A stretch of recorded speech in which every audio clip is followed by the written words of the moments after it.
Hello my friends, welcome to a short video. We're going to do a video for as long as this song lasts, which is probably going to be about 3 minutes. And the reason why I'm doing it for YouTube instead of my Facebook today is because, hey, I haven't loaded anything on YouTube in a little while. So the number one thing that has changed is, hey, look, I moved the table. Yeah, a lot of people had said that it was going to ruin my center image, and to be honest with you, I really don't think that a porous table, like, look, there are vents in the table, I can put my fingers through the table. There's not enough reflective surface on that table to really generate reflection from this direction. So I moved it anyways, just to give myself some more leg space. Shout out to the guy who didn't like my feet in the video. What's up, man? Under Armour socks, just for you. So I moved that around. I've got the lights turned down a little bit. So my pot lights would do this effect. Hold on, there we go. That's what they look like with the lights on. You could obviously see that the video quality improves slightly, but I don't mind them being off for a little bit of dramatic effect. I've got my projector there lighting up the ceiling, and of course the lights in the back. So what I did actually, if you see, my towers used to be a lot closer this way, and I moved them out away from the wall by another 8 inches. So now they're 44 inches from the rear wall, but they're closer to this side wall, so I'm getting more interactions from the side wall this way, but better separation and better like sound staging because they're closer to me and wider. I don't know how to explain the results, but it actually sounds better like this. Now, the reason why I did it was, well, my buddy Jay came over, and you guys know Jay by now. He came over and suggested that I move the speakers around a lot, like pull them into the room, away, back to the room, in and out, you know, trying to find out where the bass nodes are. And he's 100% right. And I had to admit that I'm sort of stubborn, slow, and kind of lazy, and I didn't want to move these 111-pound towers around. But I did it. The sound imaging sounds better, but the bass is still terrible. So even though we're listening to a nice shot of EDM here, and I'm just going to rewind the song because why not? I said I'd make it a short video, but I'm just going to rewind it. So what I was trying to find was the bass wave. So what I did find out using some of my frequency sweeps is that I have a 70 hertz like null right in the middle of the room, like this way.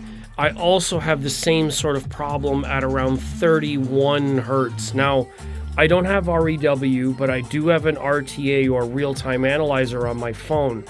It's not accurate, the microphones are not calibrated, but as long as it gives me an approximation of the frequencies, I can use the RTA on my phone and walk around with my phone, and I can detect where the bass nodes are loading and this and that. So at the side walls and at the front of the room between the speakers, at 70 hertz, it's incredibly loud. There's a lot of energy up in that area. So I have to kind of absorb that frequency because up into the room and in the middle of the room, I'm getting like absolutely nothing. It's almost completely canceled. Now, that's not a consequence of the type of speakers or maybe not even where they are in the room.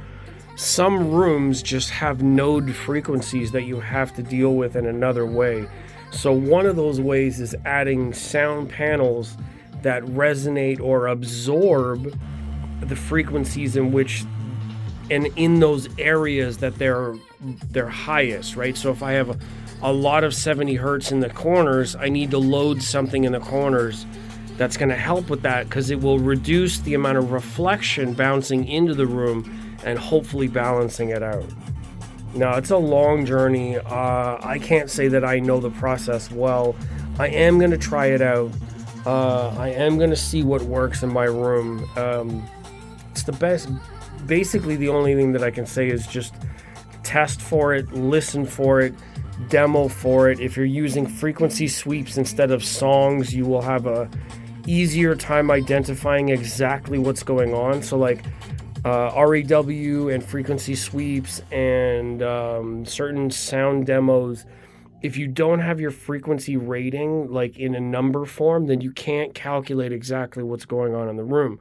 Speed of sound is consistent. Frequencies are just how many cycles per second. If you do the math and you do the calculations in your space, you'll find way easier time trying to calibrate and position things. So like where they are in the room is a relation to where in the waveform things are piling up. So if I move one speaker here and one speaker here, it would give me a completely different result than if they were at symmetrical ends of the room. Same thing front to back.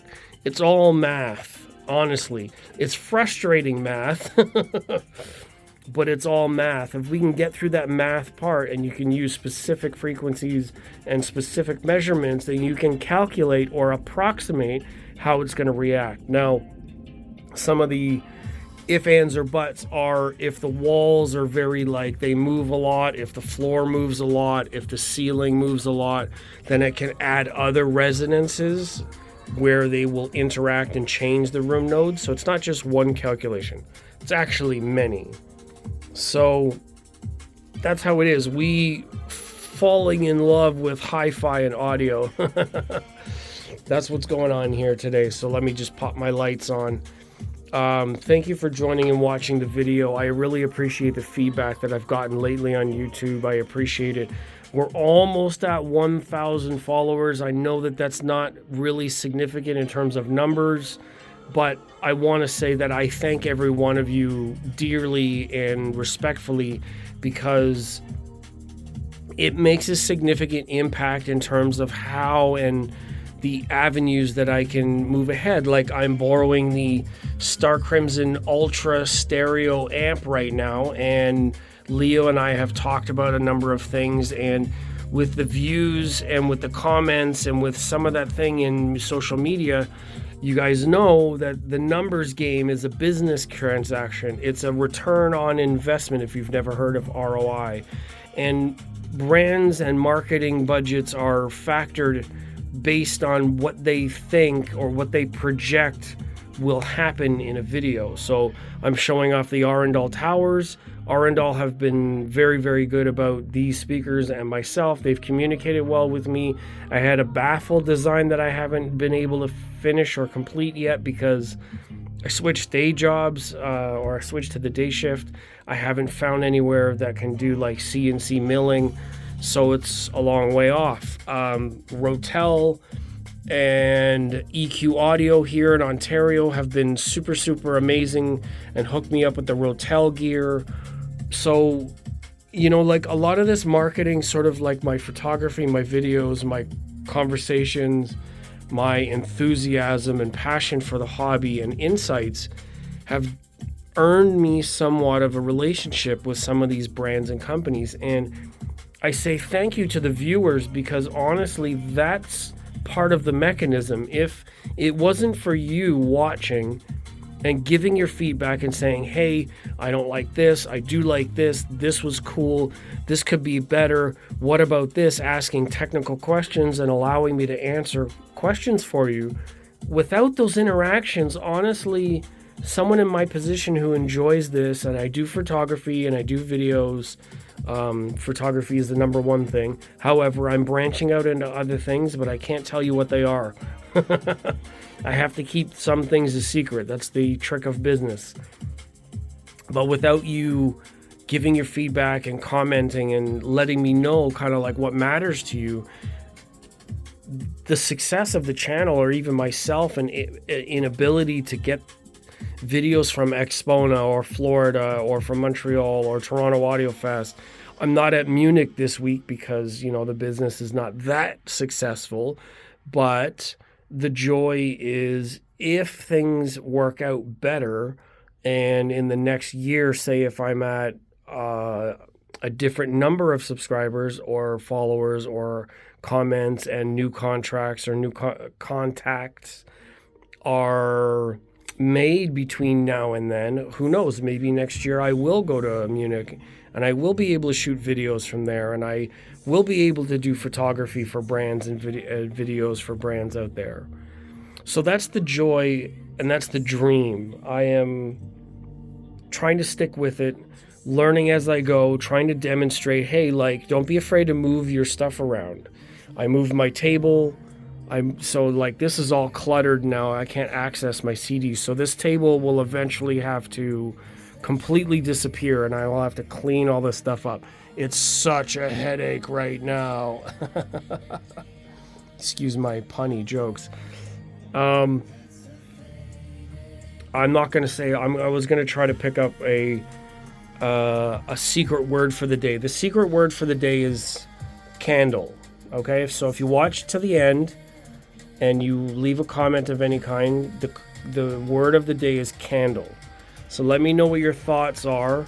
We've been listening to some drum and bass that might get me copyrighted, which sucks for YouTube, but you know what? This one, I just want to say thank you. It doesn't really matter. So leave me your feedback. Let me know what you think. Have you moved your stuff around? Have you found that your room has some problems? Have you tried moving up and down in your space as well as left and front to back? Because sound moves in all directions, as we know. So sometimes the null points are up and down in the room, and if you can bass trap even the ceiling, like in studio monitoring, you'll have clouds that slow the bass frequencies down here, so you don't get the frequencies being a null point up and down this way. It matters because crosstalk cancellation and interference in the air actually smother the sound. You get these waves of interfering sound energy in the air, and then it's not as clear anymore. So just a top tip, some things that I've been experimenting with, moving some stuff around, trying to gain some space. I may or may not put them back, so these haven't moved. Same thing with the lights. I did move the lights, just the table. But it has worked out so far. So anyhow, secret word for the day, and let me know what you think. What have you seen at Munich? Too many questions, but that's how I do it. So anyways, I'll see you in the next video. Thank you very much for watching this one and the rest of them. Instagram as always, Facebook as always, photos and content will be coming. It's a little slow right now because I haven't been to any audio shows, but I'm hoping to get out to audio stores really soon. There's a number of things I want to check out. And I've asked a number of brands if I could borrow amplifiers, monoblock amplifiers. Orchard Audio is one of those brands. Advanced Paris is another one of those brands. And I do know friends that are at Rotel and Musical Fidelity. It all depends on what I can make happen, where the magic is. So anyhow, Faded Blue is the name of that song. And I will see you in the next one. Thank you.